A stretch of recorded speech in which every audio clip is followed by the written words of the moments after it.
Welcome to Your Biz, Your Rules with Dara Paddy, the podcast here to help you weave the perks and quirks of your personality into your business. Don't forget to hit subscribe so you never miss another episode. Now let's get to it. Hello everyone and welcome back to Your Biz, Your Rules. I am here today to talk to the wonderful Natalie Alexia about all things self-care, which I have to admit is not a speciality of mine, which is why I brought in a bit of an expert to give you the download. So Natalie, hello, please introduce yourself. Hi, thank you so much for having me here, Dara. As you know, I am your number one fangirl of your marvellous content magic. And yes, so I'm Natalie. I'm a growth coach. I've been working in personal growth and human potential and transformation for a long time in my own life, I suppose over 20 years, and professionally now for almost 8 years. What else am I supposed to say? Other things? Well, I mean, that's a nice, short, sweet introduction. That'll do. We'll get to know you more as the session goes on. Yeah, hopefully you'll get to know me more. So what I really wanted to talk to you about today was mixing a self-care cocktail. So this, I think, is an incredibly important topic to talk about, particularly as we head into holiday madness, which just tends to snowball into all kinds of overwhelm when we try and balance all the work and the home things and buying the perfect presents and all of that stuff.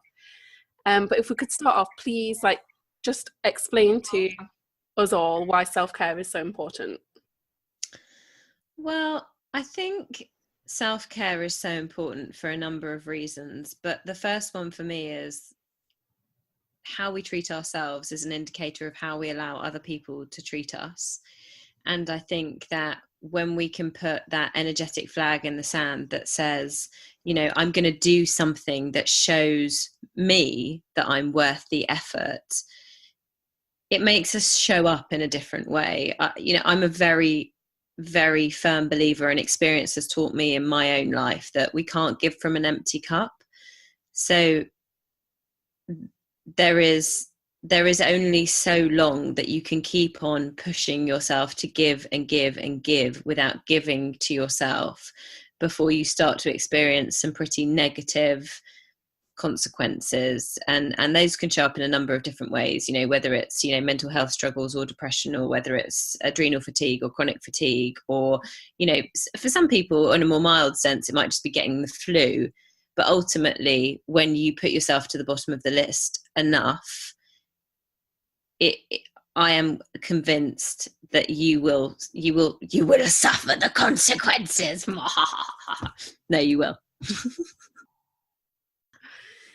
Yeah, so I've been suffering from a cold for about 8 weeks now, and I think it is because I just don't take the time to actually listen to what I'm telling myself, what my body is telling me. I never think, oh yeah, I'll take a break, I'll do this, I'll do that.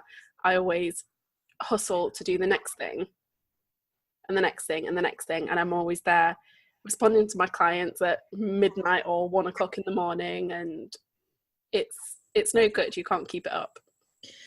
No, and it's hard as well, I think, because I do believe that we are living in a society that places an incredible amount of worth on doing. It's like we wear doing like a badge of honor. You ask, certainly I ask people, how are you? And the most common answer has gone from fine, thank you, to I'm so busy. I've got so much going on.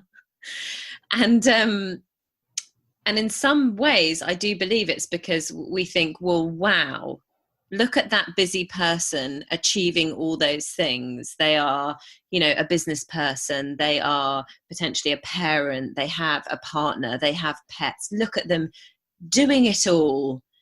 I admire them for their doing. And then when we look at being, which for me is the other side of the coin, which is anything that involves creating space for ourselves, listening to our body, taking time out, doing things that are only for us, just as a society, we just don't place as much worth on it. So it's like if you would speak to someone and say, how are you? And they would say, oh, I've had a lovely morning. I had a long bath. I got up late. I read a few chapters of my book. You'd be like, wow. I think there's like a natural amount of judgment about being versus doing. Like the natural reaction to doing is, wow. And the natural reaction to being is, I don't see them going very far, very fast, or whatever the judgment is around that. And absolutely. yes. Absolutely. Yes. And the problem with that is, I think, is that I'm not saying the doing isn't necessary, because as you know, I run my own business, and actually for a long time, I very much occupied majority doingness. But what I find is that when we can create that balance, you can make as much progress, if not more progress, in allowing yourself space and looking after yourself. Because it's then when those intuitive like thoughts pop in, or the solution to a problem that you've been trying to solve for a month pops in, or you actually fill yourself up. So when you get into the meeting, or you get into creating the content, or you get into whatever it is, that you have something more to give. I think it's interesting that you say that the doing is rewarded, because for as long as I can remember, my vision of success in my head is that I will reach success when I'm like running through London in high heels and a pencil skirt with a phone in one hand and a coffee cup in the other, because that's what a successful woman looks like in my imagination. Yeah, but I think we've all been sold that, like, I think we've all been kind of somewhat sold that image, right? Like I personally have an issue with the hashtag hustle, hashtag 24/7, hashtag don't stop till you die type. Because I think that action is important, very important. I know that, we've kind of been through iterations of portions of self-development, and when the law of attraction became very in vogue with The Secret, it's like my mentor Jack Canfield will always joke, where he's like, I meet people and they're like, look, I've been lying on my sofa for 2 full years visualizing a Ferrari, and I do not have one yet. I don't know what's happened. He's like, just look at the last part of the word, action. You can't just picture it, you actually have to do the things. Yeah, I think that is sort of a common mistake that a lot of the quote unquote heart-centered people seem to be sharing online, is that you can do all of this, like you can make these beautiful dream boards and manifest the hell out of anything and it'll just happen. But I mean, we know it won't. Like, all of that mindset work is brilliant, but you have to actually do the work as well.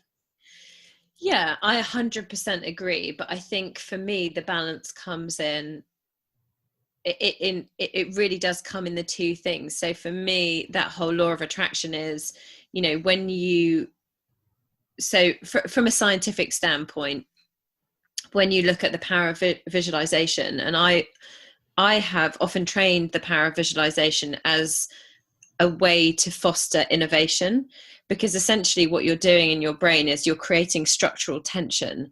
So your brain cannot tell the difference between a real and an imagined event, which is why, for example, if I told you to imagine that you had half a lemon in your hand right now, and then you were going to take a giant bite of that half a lemon, that you will begin to salivate.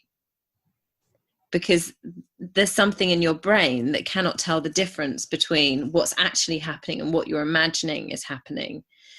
And so when you create this structural tension in your brain, you have something in your brain called a reticular activating system. And what your brain wants to do is close the gap between the imagined reality and the actual reality, because there's discomfort. That's what you call the structural tension.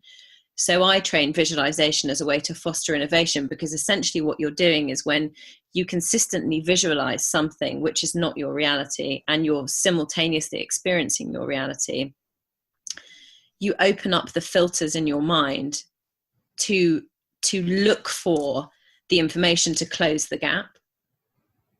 And so if you're looking to create an outcome that isn't already existing, by consistently visualizing it, you are fostering innovation, because you're opening up, you know, there's so many pieces of information coming us at any one time, and our brain can only process a certain amount.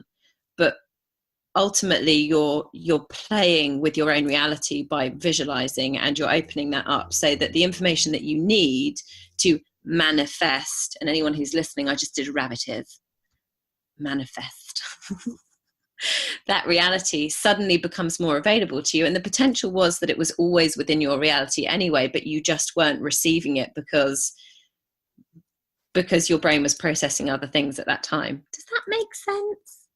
It actually does make sense, and it makes sense to me in a way that nobody has ever made sense to me when describing visualization, because usually they don't even have to say the whole word. They can say like visu, and already I'm like rolling my eyes. It's the truth. Because I've seen so many people charge such an awful lot of money to tell people that all they have to do is want it and it'll happen. And it's one of those things that drives me mad, because while I'm not denying that those techniques work, I just honestly believe that you also have to do the other side of things as well. Yeah. So basically, so that's the second part, and thank you so much for reminding me of that. So it's like, okay, so now you've activated your reticular activating system. Your brain wants to close the gap between imagined and real reality. It's filtering information accordingly. But what it's doing is it's giving you the impetus for action. So it's like, okay, here's this piece of information which you didn't see before, relevant to your vision. You need to call this person, create this product, collaborate with someone who has an audience who does X, or this person who has an audience who does X would be a perfect, affiliate or business. And then you need to take the action. Like, the action is a big part of it. You can't just sit there and go, wow, that's really interesting. Like, here's all this information about how I could solve that problem. Let me just keep visualizing the result. No, you have to take the action.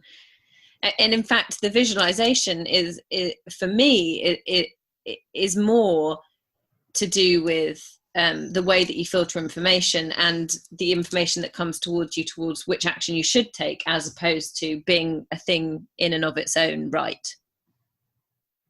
I like that. I think that makes a lot of sense. Thank you. I feel like I'm winning. You're winning. Well, I'm glad I'm recording this, because otherwise I'd have to keep stopping to take lots of notes.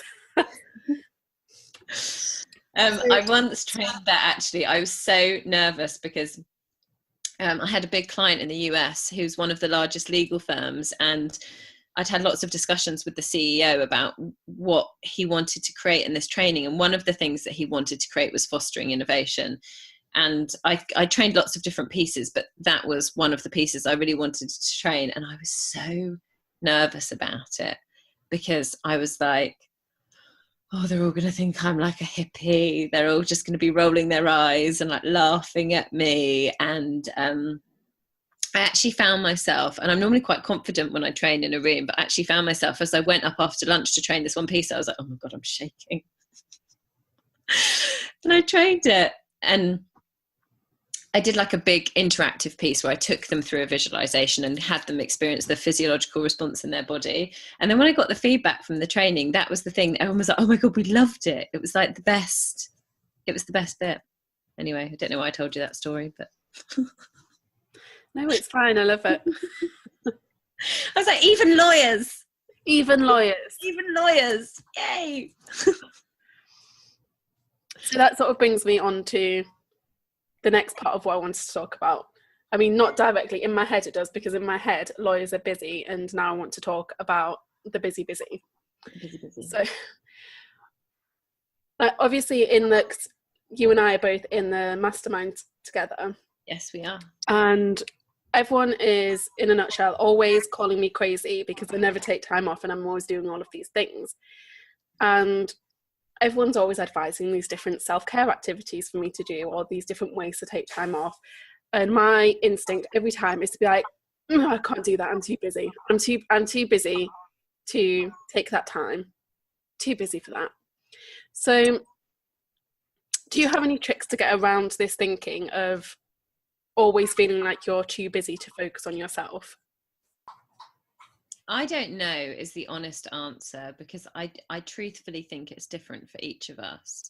And I think that we all learn in different ways. I think that, so for me, for example, the way that I learnt that I couldn't be busy all the time any longer was by giving myself quite severe burnout.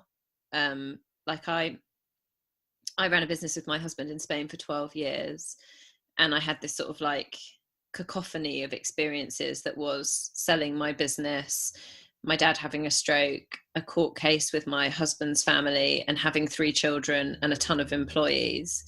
And I literally, I don't even know for how many years, 2 years, 3 years, 5 years, I don't remember how many, but just it was too busy to do anything for myself. But it got to the point where I was constantly shaking. Like I couldn't eat at one point. Like every time I put something in my mouth, it felt like I had no saliva to actually be able to break down my food. And I can remember this, like for the longest time, I'm such an anti-junk food person. And like for years I'd been like, I can't even walk past McDonald's. It smells disgusting. It smells like dying animals. And I can remember going to McDonald's to buy a cheeseburger, because all I could remember is that the cheeseburger is the sort of thing that you didn't actually have to chew, because you just put it in your mouth, and a bit like a skip, if you're English, it just dissolves. And it took me like almost a full year to recover. And so that is how I learned that I can't be busy all the time. And I would highly recommend not learning that way. Yeah, I mean, I was just going to say, I mean, I'd like to not do that. That is not the way to learn. But my mum would always say, actually, oh, you're that sort of person. You have to learn your own way. You through your own mistakes. But yeah, I think in a general sense, it's like I think particularly if you're a type A person, or you're a person who likes to have a lot of control over things. I see you smiling. I don't know what you're talking about. Continue. I think that we make up a story in our head that everything almost is the most important thing.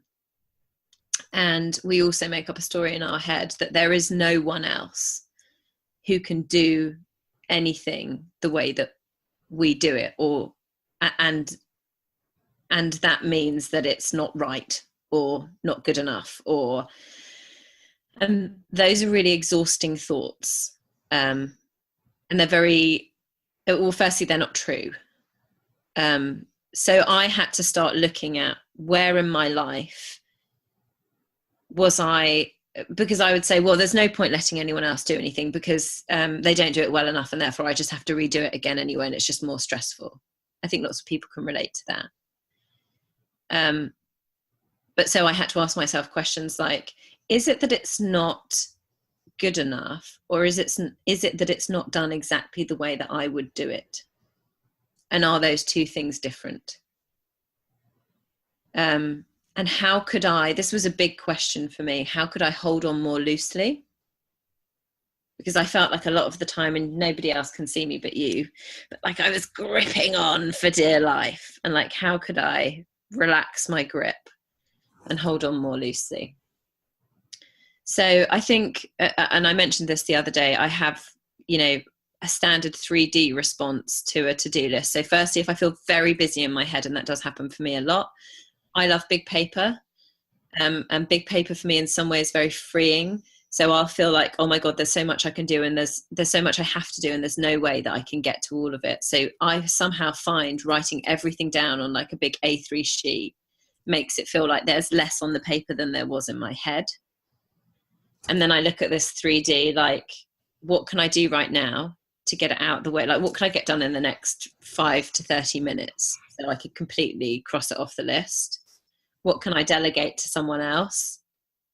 Like, is all of this truly my responsibility, or am I making up that all of this is my responsibility?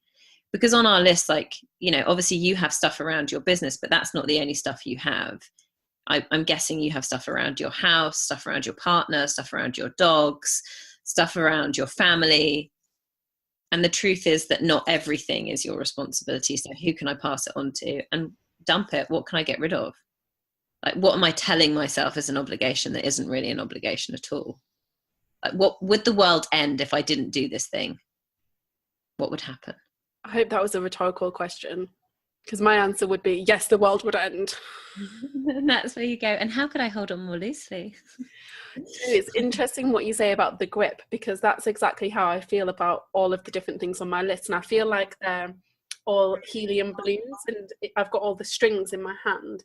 And if I like open my hand a tiny bit to let one go, then just all of a sudden they'll all fly away from me, and I won't have control over anything. It's probably just another side of my crazy brain, but in my head, that's what it feels like.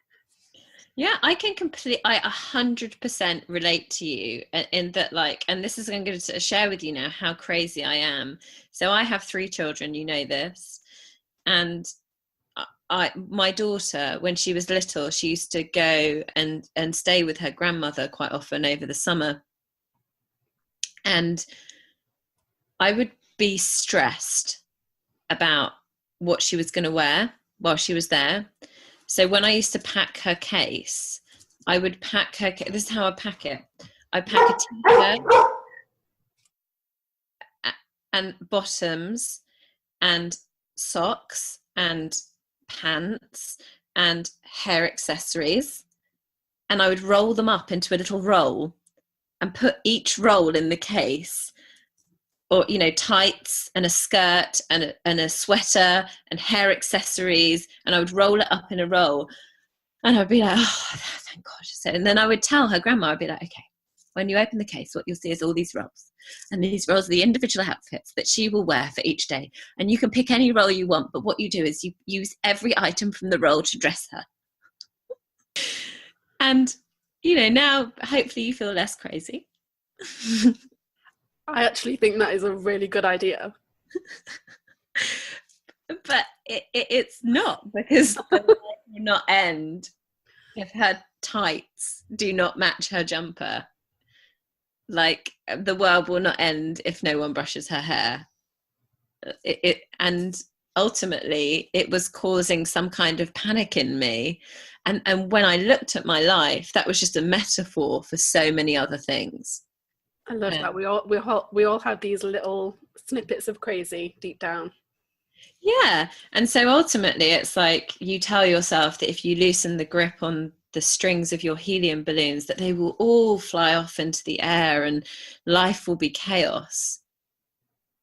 But that's not necessarily true, because maybe the truth is that you've got 100 strings for helium balloons in your hand, and you only need to be holding 10.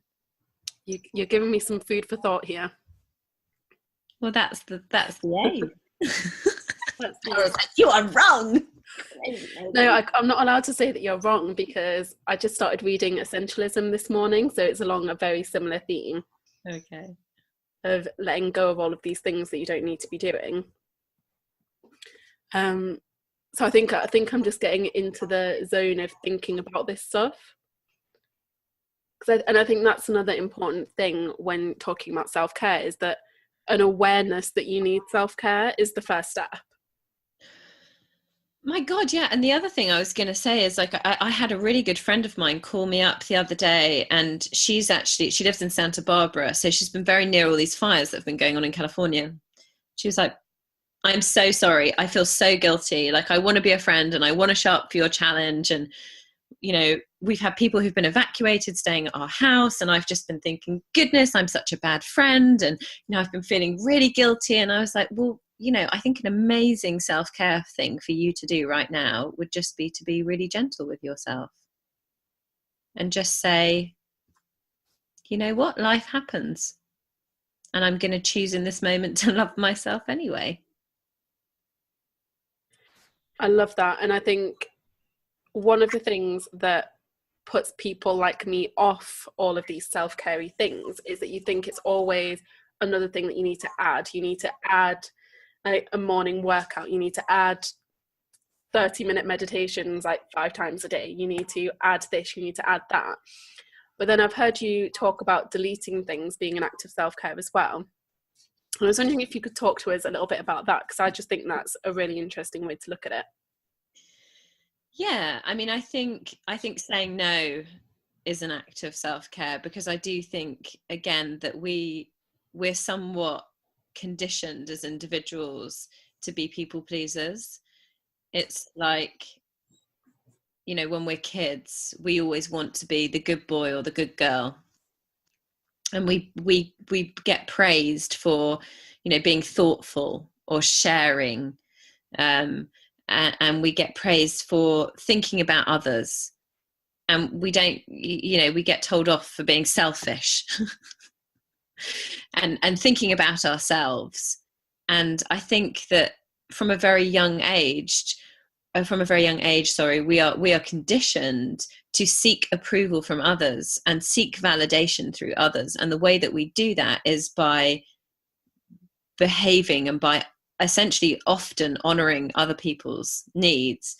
And I think that can lead us as adults to being disconnected from what it is that we love, and also not being very good at saying no.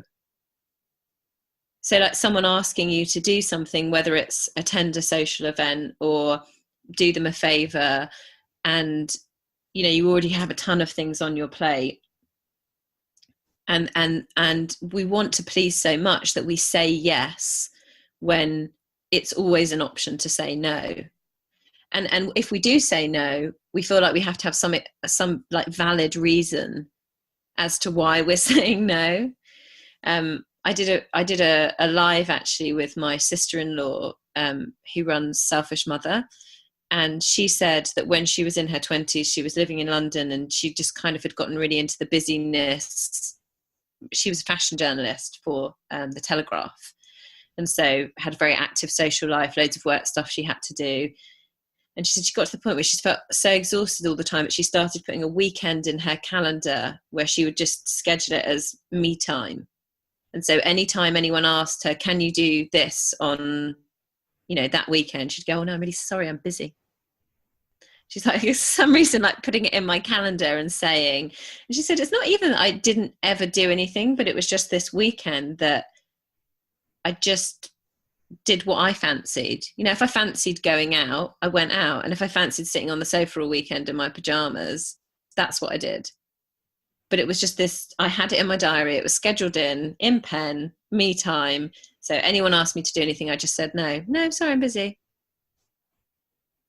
I love that. I was reading this article on the Being Boss website a while back, and they talk about scheduling mandatory duvet days, which I really love the idea of, because I love a duvet day. And for me, when I schedule it in, that's when I make it happen. Always. And that's how I've started weaving in a little bit more me time into my life, because I still haven't got the balance quite right. But just I'll add one thing at a time to my calendar, just so I'll maybe schedule in a 20-minute break in my morning where I can read a couple of chapters of my book, as an example. And it's just these tiny little moves that I suppose are moving me in the right direction. Yeah, and I think that's it as well. I think that people think that it has, you know, for me, sustainable change always happens in very small increments. It's like if you suddenly stop in your life and go, right, that's it, change everything. You know, from tomorrow, I'm going to go to the gym every day of the week for an hour. I haven't been to the gym in 5 years. I'm going to drink 2 liters of water every day. I'm going to spend an hour a day meditating. Like, if it lasts a week, like, congratulations, because that's not the way we change a habit. That's not the way we integrate new practices into our life. It is like, you know, when I teach meditation, I teach people to meditate for 3 minutes. It's like, do it in a way that is manageable and feels good. Amazing if you're doing 20 minutes reading a book and that feels good to you. And if you schedule in a duvet day once a month, fucking hooray. I think I'm going to do it. I think that's going to be one of my New Year's resolutions, is to have a monthly duvet day. Yeah, it's like, yes. And also it's for me, it's, you know, the intention is so powerful, that, you know, the desire to do something that's just for you. And it doesn't have to be this, dramatic thing. It's literally about, and because the thing is also, I think self-care is about feeling good. So as soon as you make it an obligation, it ceases to feel good. I remember, God, it must be a couple of years ago now, because it was right before I quit my corporate job. I read The Miracle Morning by Hal Elrod, and I was like, I'm going to be a winning miracle morninger. I'm going to be the best one who does it religiously every single day. And the premise, for anyone who hasn't read it, is that you set your alarm at least an hour early every morning, and then you do all of these things. So you do some exercise, you do some reading, you do some journaling, you do some affirmations, you do some visualization. There's probably something else in there, but I can't remember what it is. And you have to do all of this before you then start the rest of your day. And I mean, I kept it up for one day, because I just like decided that I was going to make all of these changes and it was going to be a thing. And I lasted one day. And then the funny thing is, it's like it broke something, because previous to that, I'd always been really good at getting up in the morning. Like, my alarm went off and I was up like that. After that one day of miracle morning, even to this day, I can't get up in the morning. It feels like absolute torture to wake up in the morning. And that was the turning point. That was the one day where everything changed. Well, the important thing, I think, is that, you know, I always think, and one of the reasons why I'm a big purveyor of incremental change is because I think it's so important for us to build trust in ourselves. And so, in my mind, the way to build trust in yourself is with small wins, and with manageable wins that feel good. Because the thing is, if we set ourselves some, you know, and that's not to say don't get out of your comfort zone, because I'm a big believer in stretching outside of your comfort zone, but that's something very different to what we're talking about. We're talking about, you know, building in habit and change, and, you know, transitioning pieces of you in your life. That you always want to, it needs to feel good, because we want to do more of what feels good. Like, if we do something dramatic, like your miracle morning, which I have to be honest, I've never tried, but I will put my hand on my heart and say, I am not a morning person. I can work till 1 or 2 in the morning, and I feel like I often hit my stride between like 4 p.m. and 10 p.m. at night. For me, that's my magic time. But I feel like I'm often not really worth talking to before 10 in the morning. It's just like, we're all different, right? So the idea for me of doing Miracle Morning is just like, I get that loads of people love it, but it's never drawn me in. But yeah, it's like, we want to build that trust in ourselves, and we want to feel good. That's the whole point about adding self-care. It's not about berating yourself and getting to go, well, you did it yesterday, but you didn't do it today. Well, you know, you're useless, hopeless, you know, can't commit to anything. That's not self-care. That's the opposite of self-care. That's self-abuse. So why not create a habit, whatever it may be for you, whether it's reading your chapter of your book, whether it's one duvet day or a month. Like, for me, for years, it's been meditation every day. And sometimes, like, for me now, it's a luxury to meditate for 40 minutes because I like it. But I will always do at least 5. And then it's like, you know, that's my threshold. Like, as long as I've done 5, I feel good. Like, it's trust in myself. I meditate every day, and it's something that I know makes a difference to my life. And as long as I've done 5, I feel good. And sometimes I'll give myself more. I don't know if I answered your question. I'm sorry. No, but you brought us to another point that I think is really important, that something isn't self-care just because somebody else says it's self-care. No. Because, like, for you, like you've just said, meditation is it's your happy place. You love it. I can't bear meditation because I can't think of anything worse than just being alone with my own thoughts for a prolonged stretch of time. So for me, it's other things. And that's a really important lesson to take away from it, is that you get to mix your own self-care cocktail. You can pick and choose the bits that you want to do. Like, it's like mixing an actual cocktail. If you don't like tequila, don't put tequila in your cocktail. I agree 100%. And I think for me, the biggest thing about self-care, and you know, because you've been in my 12 days of self-care challenges, that the first thing I had everyone do was write a menu of what it is that they love to do for them, what it is that fills them up. And there's no criteria. Like, it could be reading, it could be sipping tequila, it could be meditating, it could be drinking a green juice, it could be being by yourself, it could be being, you know, surrounded by people. Because we all, you know, given our individual mix of character and personality traits and values, there are different things that fill us up. So for me, the most important thing is connecting into what is it that, you know, gives you pleasure. Because I think loads of people are, it's a surprisingly tricky question for people. It really is. I went through that challenge and wrote my menu, and I've now got it stuck on the wall behind my computer so I can see it from my desk. And so when I've got because I have to schedule in my breaks, or I don't take breaks, and when I'm on my break, I can just look at it and it just reminds me of something that I might think about doing now that I've got maybe that 10 minutes free. Yeah, and I think that's the really important thing too. Like all the levels of things, right? From, like, for some people it's being outside in nature, or, you know, feeling the sunshine on your face, to reading a chapter of a book, to, you know, whatever the short things are, taking a hot shower, to booking a full day at a spa, or traveling to different countries, or so that you have that expansiveness of the little things. And I think the little, on some level, I think the little things are so important, because that takes us away from I'll be happy when, to I can be happy now. I like that. I find it really depressing when I see people say things like, I'll be happy when blah, blah, blah, or I'll feel good when this happens, or when that happens, or when I'm this, or when I'm that. And I just think, oh, no, just be happy now. Well, yeah, because it's, you know, life is a journey, right? And so we get to choose.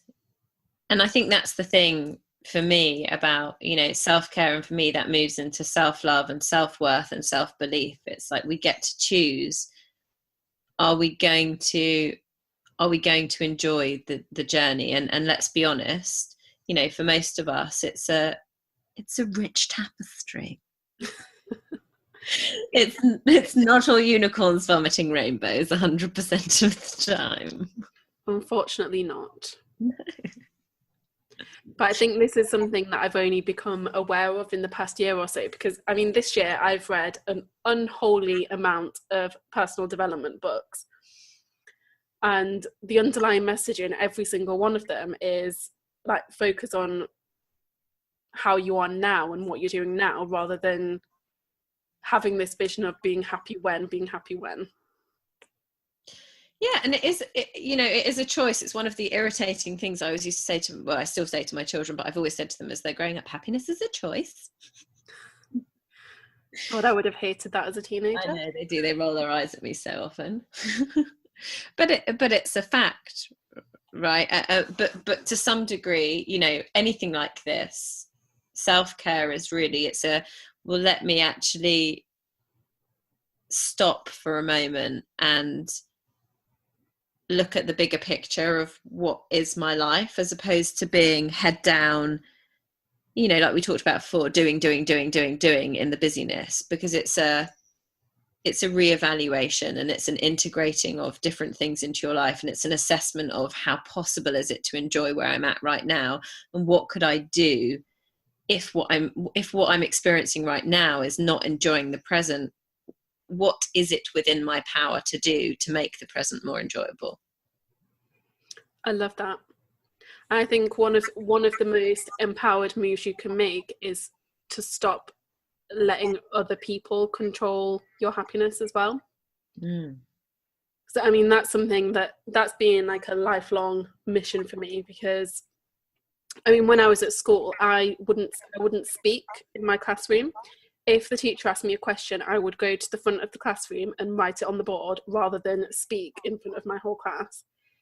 And now, I mean, you can be a witness for this. I am loud, I am all over the place, I say what I think, and I think all kinds of things. And I'm no longer scared or ashamed or worried about what other people will think. That those judgments don't hold me back anymore. But that's taken such a long time. And honestly, when I noticed that transformation, that's when everything changed for me. Yes, and I feel like you need a virtual high five, and you're saying it's taken you such a long time, and what's popping into my mind is that you're still in your mid-20s, so you're totally #nailing it. Because I know people who are approaching their 50s who still haven't come to that realization. But yeah, God, it's so powerful to let you know. And the thing that you realize, and I'm sure you've read this, and we'll hear other people talking about this too, is that the older you get, the more you realize that most people spend most of their time thinking about themselves. So we spend a large proportion of our lives worrying about what other people might be thinking, or how they might be judging us, or how they might perceive what it is that we do. But actually, for the most part, most people are so consumed by what it is that's going on within their own world and their own journey that there is a relatively little amount of time spent evaluating, assessing, and judging to any really deep degree what other people are doing. Yeah. I think it's quite hard to believe that sometimes, you know, especially when you do a lot of your communications online, because you see things like, you see read receipts, so you see when people have read your messages and then they don't respond, and it's like, oh my God, why are they not responding? They clearly hate me. That's the only possible reason that they wouldn't have responded in 3 minutes flat. They hate me. And it's very easy to fall into those traps. Yeah, and I think, you know, I had one actually in doing the challenge, in that I think I mentioned to you, so I had a very last Sunday, not this Sunday, just gone, the one before, which was the day before my challenge started. I had a really sort of intense emotional day with, you know, my family, my ex-husband, my daughter, and so on. And when I showed up to do my live on Monday, which was my first live, I was really like, my energy was feeling a bit wonky, and I was just like not feeling quite my normal self. And I noticed myself being a bit hard on myself about it. And then on Tuesday I came on, and I felt much more comfortable. I was like much more centered in myself, and I posted it. I felt so good. I felt so good about, the value being solid and the advice being solid. And then literally within about 20 minutes, someone posted on my first video, oh my God, this was so amazing, for the video from Monday, which I was like feeling, all sort of funky about, oh my God, this is so amazing. And that analogy that you made about this one thing. So I've come back and I've watched it again, and I just thought, oh, the universe is funny, isn't it? Because we judge ourselves so harshly. Well, we do. And I think, I can't remember who I saw say this, but I feel it might have been when you mentioned that in our mastermind Facebook group, and somebody says nobody sees what you wanted it to be like. They see what it is like. Yeah. So I think when you think, oh, it's rubbish, oh, it should have been this, it should have been that, nobody else sees that and nobody else cares. They just see the amazing thing that you've created. Yeah, absolutely. And I think, that's the thing, like so much of it, like it's the story in our own head. It's not really about the outside perception. So when you can shift the story in your own head, which is what you're talking about having done, so I now feel free to express myself, I now feel free to say what I think, and I've released the fear of being judged or criticized or whatever that it was by others. It's like what you've really done is you've kind of freed yourself from the prison of your own mind. Oh, very poetic. I like that. That's a good line. Oh, thanks. Fist bump. Exactly. Okay, so we've sort of touched on this a little bit, but I'd like to hear your views on the kinds of transformations that can take place when you do start to prioritize yourself a bit more. Okay, so I think that self-care and self-love, I don't think, I know that it has a profound impact on your life, and it impacts on how you show up in every situation in your life. When I first sort of delved into working as a life coach, I actually sort of straight off the bat got given a lesson, if you like, in that I had, I think, 4 people, because I hadn't niched at that point. I didn't have anything specifically that I was coaching around. I just sort of wanted to accrue the hours, and so I reached out into my network, and I had 4 people that came to me, and they all, actually, one of them wanted to work on weight loss, and the other 3 wanted to work on finding romantic relationships. And we started to sort of dig into the coaching experience together, and essentially the thing that we ended up working on was self-love, self-acceptance, and self-care. And what I found was that when we could change those things for people, when we could shift that within themselves, where they were more accepting of themselves, they were more loving of themselves. And for me, self-care is like the actualization of that. So if I'm willing to take the action to show that I love and accept myself, that all of the things in their life started to shift massively. And, you know, the 3 people I coached around, and they were really successful in other areas of their life. So all 3 of them had really thriving careers, owned their own homes, took great holidays, had really like positive social circles and all that kind of stuff.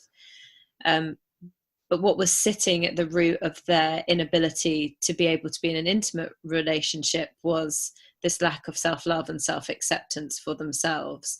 And the same thing with the client that I had that wanted to work on weight loss. And what I think happens is, whether we like it or not, the way that we feel about ourselves, you know, I will often say your energy will introduce you before you say a word. So, you know, it's a fact that we say that 90% of communication is non-verbal, and we could attribute a lot of that to body language, but ultimately we read a huge amount off of one another through energy.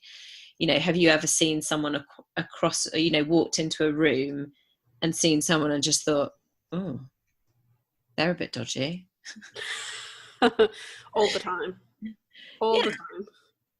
Yeah, or like, you know, or you've been at an event and seen someone and you thought, God, I really want to talk to that person. Like, ultimately there's some kind of, you know, there's some kind of energy draw or repulsion that's happening, because we're emitting this frequency of who we are.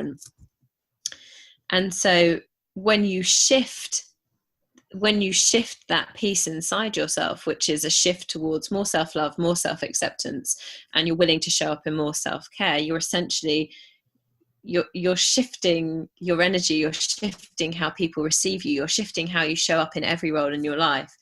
And I think one of the biggest things for, you know, because often people can kind of get into that martyr space where they're like, well, you know, everyone else is more important, and, you know, I need to look after everyone else first. And I remember a big shift for me in this was hearing Brene Brown say, you can only give as much love to others as you're willing to give to yourself. So if you are depriving yourself of love, you're depriving everyone else in your life of love too. I don't know if any of that made any sense. It does. When I'm silent, I'm just soaking it all in and thinking. But yes, it made sense. So ultimately, for me, self-care and self-love has the capacity to shift everything in your life, because when you can get to that place of loving and honoring yourself, it impacts self-belief, self-worth, self-confidence, and you show up differently, whether it's as a partner, as a leader. in your business as a mother, as a father, as a sister. And what I found was actually in the coaching space is that people would come to me, for example, to work on, oh, I want to find a romantic relationship. And with all of the clients I work with, they got engaged, they got married, they were, dating someone long term. One of them went on to have 2 kids with the partner they met after we coached together. They said, it's really interesting because I came to work on this one thing, but it impacted on every area of my life. So my relationships got better with my family. They got better with my colleagues at work.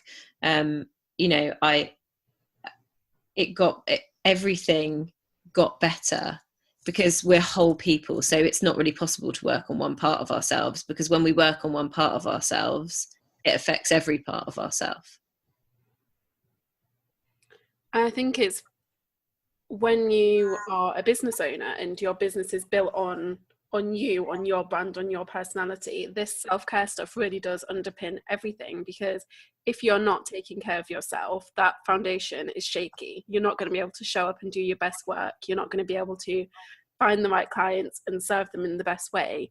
You're not going to be able to achieve all of these brilliant big goals that we all set, because that fundamental layer, that you-ness, that strength that's supposed to be coming from you just isn't there.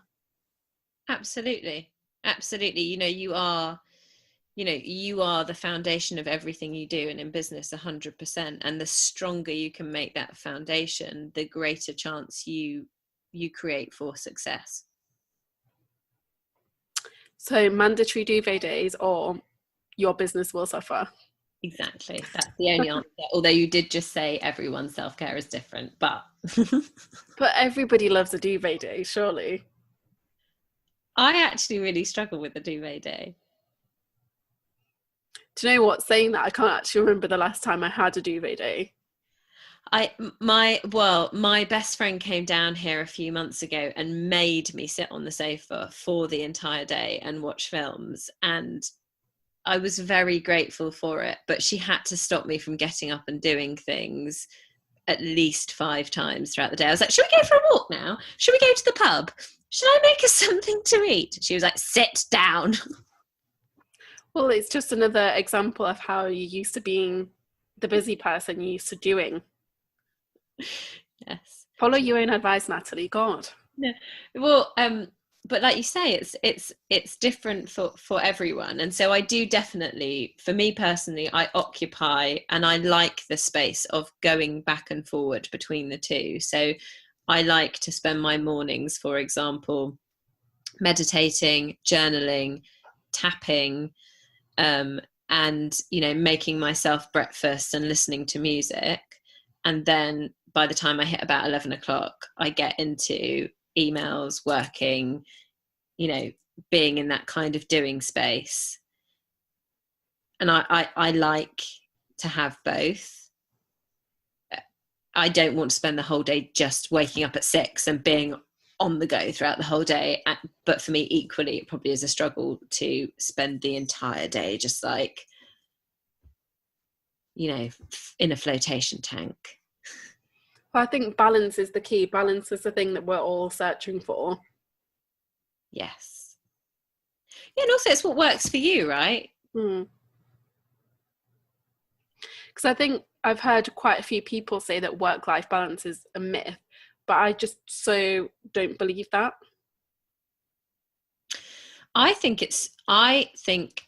truthfully think that balance is strategic, and I think that anyone who tells you that it isn't is either a fool or a fucking liar, because I can't tell you how many times that I have given myself space, whether it's having a bath or meditating or going for a walk or driving to something I really want to go to, or, going to the movies.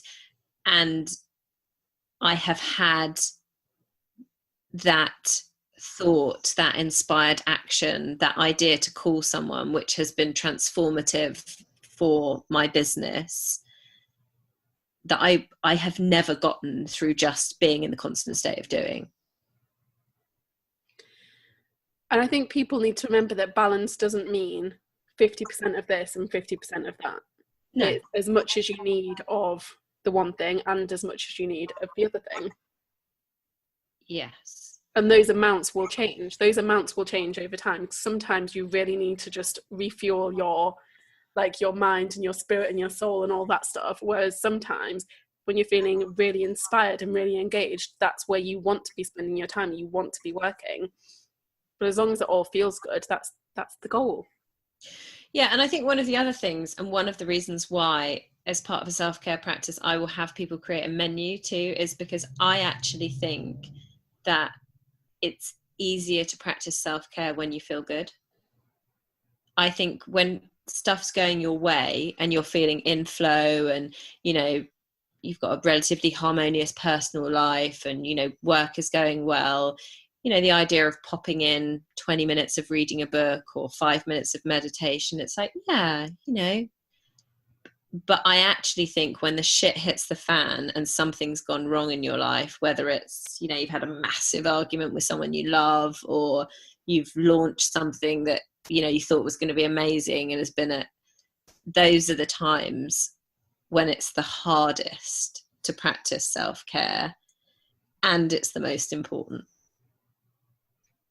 And that's why I have people write the menu, because when you're in that space of like, oh, life is awful and I'm dying, it's like, what could I do to make myself better?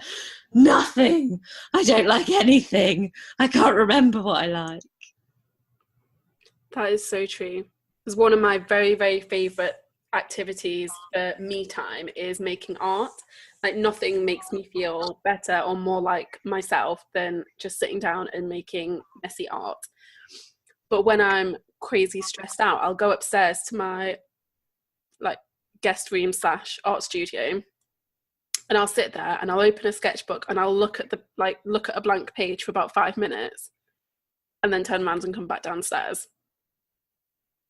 Because it doesn't come when you feel frazzled. It's really hard to get out of that by doing something that you enjoy. Yes. And it's important to find it, and even if it's just the little things. And I think creativity, because I think creativity is definitely one of those things that's, for me anyway, I can only speak for myself, it's very hard to be creative if I feel, exhausted or stressed by something. But I think it's finding those little things, because it's like that. If you think of, have you ever got yourself onto one of those cycles where you woke up late in the morning because your alarm clock went off late, and then, you missed something, and then someone got annoyed with you, and then you stubbed your toe on the door, and, you just kind of get yourself into that cycle of everything going wrong. And I think we always have the possibility to break that cycle, even when something really stressful has happened to us. And even if we aren't completely fixing the situation, but just creating a little relief or alleviation by doing something that brings us joy, by adding in some piece of self-care. Mine is walking my dogs with a podcast in my ears. Perfect. It works every time, and usually that's how I start my morning. But if I ever have those days where I've woken up late and then I realise I've got a call in 10 minutes, so I haven't got time to take the dogs out, that's when I feel like my day is just on a downward spiral. Mine is I like a living room dance break. If I can feel myself starting to go, I'll put something on that I love listening to really, really loud, and even if I'm not feeling in the mood, just start jumping around like a man. I'm sure my neighbours think I'm crazy, jumping around in my living room, and normally by the end of the song I'm like, okay, I feel like I can manage life again. I do that sometimes, and one of my dogs has a favourite song, and she'll join in if I put that song on. Brilliant. She loves Together in Electric Dreams. So whenever that comes on my Spotify playlist, she is there. Brilliant. Even better with a partner. So I suppose we've kind of touched on this already, but what's your biggest guilty pleasure, and how do you weave it into the way you work? Biggest guilty pleasure. So I've definitely released a lot of guilt around pleasure. And like I said to you before, it's been a journey for me from not having any self-care to really prioritizing self-care and seeing the difference that it makes in my life. So I've definitely released a lot of guilt around pleasure in general. I do love blue cheese. Does that count? That can count. I mean, it's not my favourite cheese, but that can count. I do often like eat blue cheese on crackers and think I should be having a ginger shot. Quinoa. Yeah, so I think one of the big things for me too is because this is something that's come up in the challenge too, where actually some people have even said, even when they schedule things for themselves, because they're like so determined to do something for themselves, when they're doing it, they feel so guilty that it actually isn't enjoyable. And I'm a big believer that awareness for most of us is like one of the most powerful things. So I like to play a game with myself. So I'll catch myself in the act of behaviors that I want to change. So I had one recently because I had a lot of work on, and I was thinking, something simple, like I needed to have a bath. I don't really like to shower because I don't find it very relaxing. And I was like, I actually needed to have a bath, but I was also, if I'm going to have a bath, I'm going to lie there and relax. And then I found myself like talking, you don't have time to have a bath today, don't be ridiculous, you've got too many things on, like, how are you going to get all of these things? Like, how are you going to get that thing back to Dara that she's asked you for? She's probably going to be cross with you if you don't get it back to her. Yes. And then I'll just catch myself in the act and say, and I'll stop and say, no, it's absolutely fine, and you do have enough time. Take the time, enjoy the bath, go and sit in there for 30 or 40 minutes, top up the hot water. So I think with my guilty pleasures, other than the blue cheese, I try and catch myself in the act of the negative thoughts around what is an enjoyment, and give myself permission and create a reframe, if that's not a bit of a wanky thing to say. A little bit wanky, but it works. We love it. It works. Okay, so tell us about your amazing 10th-month program that you've got in the pipeline, Natalie. Yes. Okay, so I'm very excited. So for the first time ever, I have created an online program which I'm running for 10 months, and it's the Rebel's Guide to Living a Turned On Life. And ultimately, what the program will do is give you more clarity about who you are, what you want, the confidence to go after it, and the strategy to make it happen. And it's kind of a culmination, it's not kind of, it's absolutely a culmination of over 20 years of studying spirituality, personal development, accelerated personal behavior, human transformation. And I've just mixed it all together in a big bowl with a large spoon.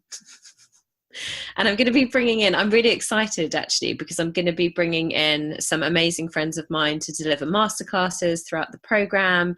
And we're going to have online virtual workshopping days. We're going to be having group coaching calls twice a month. I've got a whole curriculum to work people through. And I've been running this type of programming with my one-on-one clients for years. And I've also delivered pieces of this program live, training large groups of people. And I really, really love working in a group scenario. I feel like not only do I get to kind of be involved in so many more people's transformation, but also I know how much value the group gives to each other. And I love that dynamic. I always love it in a live environment. And I'm so excited to recreate it in a virtual environment. And yeah, so I think it's going to be incredible. I can't wait to get started. It does sound wonderful. And for anybody who's interested in finding out more, I will definitely put a link in the show notes. So do go and check those out. So of course. So before we head off, just tell everyone where we can find you online. Okay, so you can find me online at nataliealexia.com, and the same on Facebook. I'm Natalie Alexia, and I think I'm the Natalie Alexia on Instagram. Excellent. And again, I will put all of the links in the show notes so that people can easily hop over and come and see some of your stuff. Wonderful. Thank you so much. Well, thank you for joining me today. This has been an amazing session, and honestly, there are so many takeaways that I think people will rave about from this show. I'm always getting little messages of things that people love from the podcasts, and I think this one is going to be up there. Thank you. I as I said at the beginning, and I repeat it now, I am Dara's #1 fangirl. So if you're out there thinking that that's you, I'm afraid that position is already taken. And I've loved chatting with you. So thank you a million for having me on here. It's been amazing. Anytime. Thank you for listening to Your Biz, Your Rules. If you've enjoyed this episode, I'd love it if you could leave me an honest review on iTunes. As a little thank you, the first 150 people to leave me feedback will get access to Conquer Your Content Plan, my exclusive workbook designed to help you dream up, draft, and leverage strategic standout content in next to no time. See you next week.